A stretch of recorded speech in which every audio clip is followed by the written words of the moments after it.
নমস্কার, আপনারা দেখছেন বেঙ্গল টাইমস নাও। আপনাদের সঙ্গে রয়েছি আমি নয়ন। এই মুহূর্তে আমাদের নজর রাখতে হচ্ছে বসিরহাটের দিকে। হ্যাঁ, একেবারেই বসিরহাট সুপার স্পেশালিটি হসপিটাল চত্বরে আজ ঐতিহাসিক গণডেপুটেশন।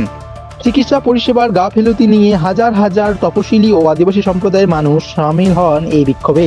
এর অভিযোগ, বসিরহাট জেলা সুপার স্পেশালিটি হসপিটালে সাধারণ রোগীরা প্রয়োজনীয় চিকিৎসা ও পরিষেবা পাচ্ছেন না। ডাক্তার ও নার্সদের কাছ থেকে সঠিকভাবে পরিষেবা না পাওয়ার প্রতিবাদে গণডেপুটেশন দিয়ে রাস্তায় নামেন এলাকার মানুষ। ধামসা মাদলের তালে তালে ঐতিহ্যবাহী পোশাকে মিছিল এগিয়ে যায় শহরের বিভিন্ন রাস্তা ঘুরে ঘুরে বসিরহাট জেলা হাসপাতালের দিকে।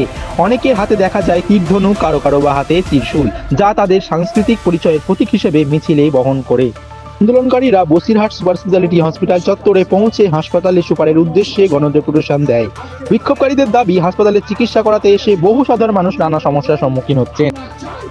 এমনও অভিযোগ উঠে আসছে, অনেক সময় ডাক্তারদের দেখাই পাওয়া যায় না, আবার নার্সদের কাছ থেকেও সঠিক সহযোগিতা মেলে না বলেই অভিযোগ করছেন তারা।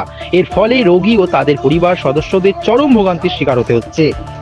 বিক্ষোভ মিছিলে নেতৃত্ব দেন আদিবাসী নেতা সুকুমার সর্দার। তিনি বলেন, হাসপাতালে সাধারণ মানুষের জন্য হলেও বাস্তবে পরিষেবা পেতে গেলে মানুষকে নানা হয়রানির শিকার হতে হচ্ছে। দূর দূরান্ত থেকে আদিবাসী ও তপশিলি সম্প্রদায়ের বহু মানুষ চিকিৎসার জন্য বসিরহাট জেলা হাসপাতালে আসেন, কিন্তু সেখানে সঠিক পরিষেবা না পেলে তারা সমস্যায় পড়ে। তিনি আরও জানান, এই সমস্যার দ্রুত সমাধান না হলে আগামী দিনে বৃহত্তর আন্দোলনের পথে হাঁটতে তারা বাধ্য হবেন। হাসপাতাল কর্তৃপক্ষের কাছ থেকে দ্রুত পরিষেবা ব্যবস্থার উন্নতির দাবি জানানো হয়েছে।